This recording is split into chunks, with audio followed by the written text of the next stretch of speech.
5 सालों से जीवन में अंधकार छाया हुआ है, कभी भी सफलता नहीं मिल रही है।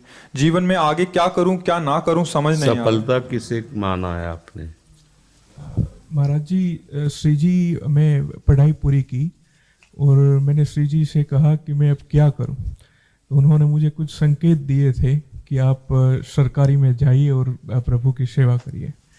फिर सफलता नहीं मिल रही उसमें एग्ज़ाम में, और अब है आप हमारी बात समझिए। आपको श्री जी ने संकेत किया और आप सफलता नहीं प्राप्त कर, दोनों बातें झूठी है ना। दोनों बातें झूठी हैं। आप सत्य को स्वीकार कीजिए। श्री जी के संकेत को आप जानने लगे। आप श्री जी के संकेत तो तभी जब आप उनकी मन की बात जान लेना, तो आप कितने बड़े सिद्ध हो गए। और फिर सफलता किसकी चाहते हो? प्रकृति जन्य की। आप श्री जी के संकेत को जान जाओगे तो श्री जी के प्रेम की सफलता चाहोगे, लोकवत नहीं। और ये लोक की सफलता, सुनो पहले, प्रारब्ध के अधीन है। इसकी सफलता के लिए श्री जी से प्रार्थना मत करो। हमारी बात समझना। विद्यारण्य जी एक बहुत बड़े महापुरुष हुए हैं। उन्होंने अपने माता पिता को सुखी करने के लिए, धन प्राप्ति के लिए गायत्री अनुष्ठान किया। ब्राह्मण कुल में जन्म हुआ था। एक पुरस्चरण 24 लाख गायत्री होता है। उन्होंने एक पुरस्चरण किया, 2 पुरस्चरण किया, एक बार भी कोई धन की प्राप्ति नहीं हुई। आखिरी में उन्होंने संन्यास लिया। जीव संन्यास लिया, माता गायत्री प्रकट हो गई। उनका अब इंद्रासन भी मांगो तो आपका, तो बोले अब क्या जरूरत है, अब तो वैरागी हो गया, विरक्त हो गया। माता पिता भी पधार गए, उनकी सेवा के लिए अर्थ चाहना। 23 पुरस्चरण किए और आप तब नहीं आए। तो उनका तुम्हारे अनंत जन्मों में ऐसे 24 महापाप थे जिनके कारण मैं नहीं आ पा रही थी। अब वो 23 पुरण से चरण से नष्ट हुए, पुरस्चरण से, और 24वां तुमने संन्यास लिया। तो अब आप जो चाहो पर, बोले अब चाहिए ही नहीं, क्योंकि अब सन्यासी हो गए, अब तो ब्रह्म प्राप्ति के लिए। तो इससे आभास होता है कि अगर हमारा बुरा प्रारब्ध है तो हमको भोगना पड़ेगा। हम कितना भी प्रयास करें वो हमें, तो हम क्या करें इसमें जिससे हमें परम शांति हो? प्रभु के नाम का जप करते हुए उन पर दृष्टि लगाएं कि प्रारब्ध से हमारा भरण पोषण शरीर का भले, ये हमारा भरण पोषण आपसे होगा नाथ। तो वो एक ऐसे हैं जो आपके प्रारब्ध को भी मिटा देंगे। वो ऐसे शरणागत वत्सल हैं कि सब लिखा पढ़ी अलग कर देंगे। सुदामा जी को दरिद्रता का योग था। ऐसी दरिद्रता, कई कई दिन तक भिक्षा नहीं मिलती थी। ये जितने भी चरित्र हमारे लिए उदाहरण है। मांगने जाते थे तो मांगने से भी नहीं मिलता था, कई कई दिन। तो एक दिन उनकी पत्नी ने कहा कि हमारा आपका तो चरणामृत से भी गुजारा 2 दिन 3 दिन हो, 4 दिन हो, छोटे छोटे बच्चे तो मर जाएंगे ऐसे। कुछ तो उन्होंने कहा, श्री कृष्ण के सिवा हमारा कोई नहीं, अब हम क्या कर सकते हैं। प्रारब्ध जब बिगड़ता है ना, वो कोई सफलता नहीं होने देता। तो एक दिन श्री रुक्मिणी जी प्रसाद ठाकुर जी को भोग पा रही थी, वो ऐसे रोक दिया, उदास हो गए। तो उनका, प्रभु ऐसी स्थिति हमने जब जब आपकी देखी, तो किसी भक्त को जब कष्ट होता है तब आपको ऐसे देखा है। कौन सा भक्त है और क्या कष्ट है? तो का एक सुदामा नाम के हमारे मित्र हैं, कई दिन से भोजन भी उनको, प्रभु आपके मित्र और मैं आपकी दासी, महालक्ष्मी का अवतार रुक्मिणी, आप हुक्म कीजिए, लोक लोक की संपत्ति वहां। बोले उसको चाह नहीं है, हमारे मित्र को चाह नहीं है, और चाह ना होने पर हम विवश हैं। अगर वो चाह कर ले तो सारी व्यवस्था हो जाए। तो बोले पैदा करो जाके चाह। बोले उनके हृदय में तो नहीं पैदा कर सकते, हम भी, क्योंकि जिस हृदय में भगवान का आश्रय और निरंतर चिंतन है वहां माया की चाह नहीं होती। बोले उनकी पत्नी के हृदय में, बोले प्रयास करते हैं जाके। भगवान संत वेश में गए, भिक्षाम दे, वो निकली। अतिथि का सत्कार करना गृहस्थ का धर्म होता है।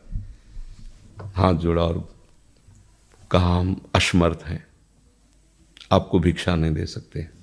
क्यों? बोले हम अपवित्र हैं, हमारे ऊपर सूतक लगा हुआ है। किस बात का सूतक? हमने एक पुत्र जन्मा है, तो ठीक है हम 10-12 दिन बाद आ जाएंगे। बोले नहीं, आजीवन अपवित्र रहेंगे। वैसा कौन सा? बोले दरिद्रता रूपी। विद्वान की पत्नी है तो ऐसे उनका दरिद्रता रूपी पुत्र का जन्म, अर्थात सीधे कि मैं नहीं दे सकती या देने योग्य नहीं, ऐसा न कहीं कहा, मैं अपवित्र हूं।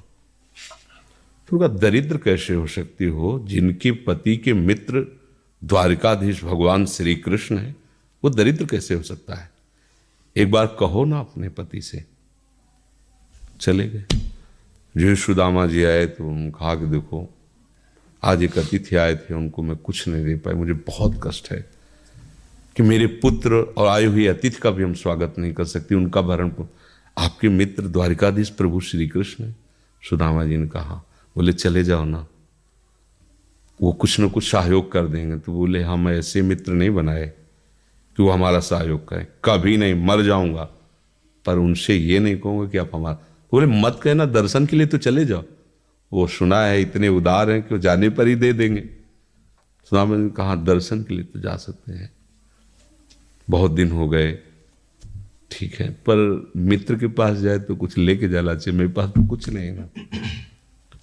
पड़ोस में जैसे किसी से मांगने गई तो, अरे समय जब बिगड़ता कोई नहीं होता साथ। एक ने थोड़ी उदारता दिखाई तो चावल पछोरने पर जो आगे कणका होते चावल के, जो प्राय वो लिए सुदामा जी ने कहा हमारे प्रभु भाव के भूखे, कुछ ले जाएंगे, खाली हाथ तो नहीं है। पोट्री में सारांश में बता रहे हैं, द्वारपालों ने देखा कि हड्डी हड्डी शरीर में कई जगह से फटे वस्त्र, बेवाई फटी हुई, मतलब दिखाई दे रहा था दरिद्रता की मूर्ति है। तो उनका किससे मिलना है तुमको? तो उनका श्री कृष्ण से। बोले संभाल के बोलो, क्योंकि पार्षद है, अनंत कोट ब्रह्मांडों के नायक प्रभु के ऐसे बोले कोई श्री कृष्ण को ऐसे गली आए, उनका जाके तो तुम बोलो ना, श्री कृष्ण से जाके कह दो कि एक सुदामा नाम के ब्राह्मण आए हुए हैं। पार्षद गए, वो प्रभु बड़ा अजीब आदमी है, आपका नाम बिना किसी सभ्यता के ले रहा है। वो कह रहा श्री कृष्ण से कह, सुदामा कूद पड़े, भगवान दौड़े। वो पार्षद, वो सब की ब्रह्मा जी शंकर जी आते हैं तो वहां खड़े रहते हैं घंटों, भगवान ऐसे भागे जाके। सुदामा जी को पता था ना, हमारे रुक्मिणी जी के महल में रुक्मिणी जी के पलंग पर बैठाते हैं, स्वयं चरण पखारते हैं सब। अब ये वैभव, क्या हालचाल है, कैसे हो? प्रभु आप सब जानते हो, आपकी बड़ी कृपा है। तो ब्याह हो गया, हाँ ब्याह भी हो गए, बच्चे भी हो गए। हमारे पास आए हो तो कुछ तो लाए ही होगे। अब वो सड़े से कपड़े में चावल, कैसे बड़ी बड़ी वो वैभव, महारानियां सब भगवान का। चुप ऐसे बोले, देखो फिर चूक कर रहे हो, हमारे हिस्से की चोरी पहले की थी और फिर चूक कर रहे हो। और उन्हें हिम्मत नहीं पड़ रही थी, इतने महामहिम प्रभु को कैसे हो तंदुर।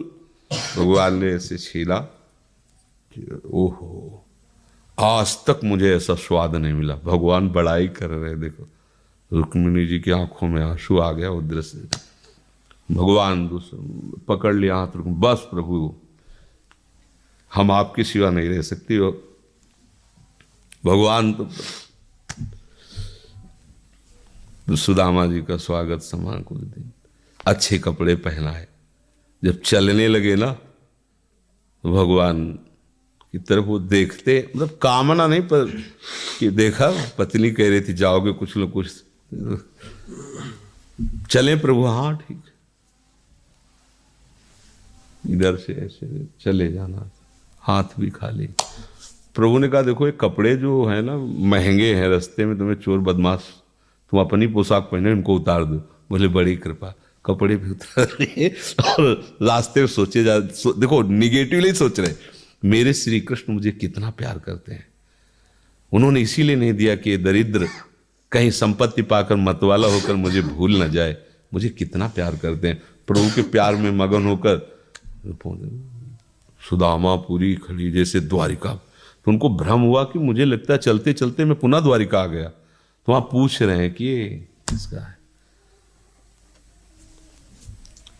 भगवान के पास विधाता है, उनका प्रभु ये तो गलत हो गया, इनके भाग्य में हमने लिखा था क्षय श्री, ऐश्वर्य का नाश, जीवन में नहीं ऐश्वर्य, क्षय श्री। भगवान ने उसका उल्टा कर दिया यक्ष श्री। जैसे कुबेर का अथाह धन का खजाना, त्रिभुवन का खजाना वही है कुबेर के पास, ऐसे कुबेर का खजाना यक्ष श्री। तो कहा प्रभु, तो उनका इन्होंने एक पुण्य किया है, अनंत ब्रह्मांडों के समस्त जीवों को तृप्त कर दिया है। प्रभु खुद को खाने को नहीं तृप्त है, बोले मेरे रोम रोम में करोड़ करोड़ ब्रह्मांड वास करते हैं और इनके तंदुलों से मैं तृप्त हो गया। अनंत ब्रह्मांडों का भंडारा हो गया, उसका जो पुण्य होता है लिख दो इनके भाग्य में। अब किसी की चलेगी प्रभु के आगे। तो एकमात्र प्रारब्ध को मिटाने वाले भगवान है, कर तुम अकर तुम अन्यथा कर तुम। तो आप भगवान की शरण होकर उनका नाम जप कीजिए और उनसे प्रार्थना कीजिए कि आपको उचित लगे तो समस्या का समाधान कर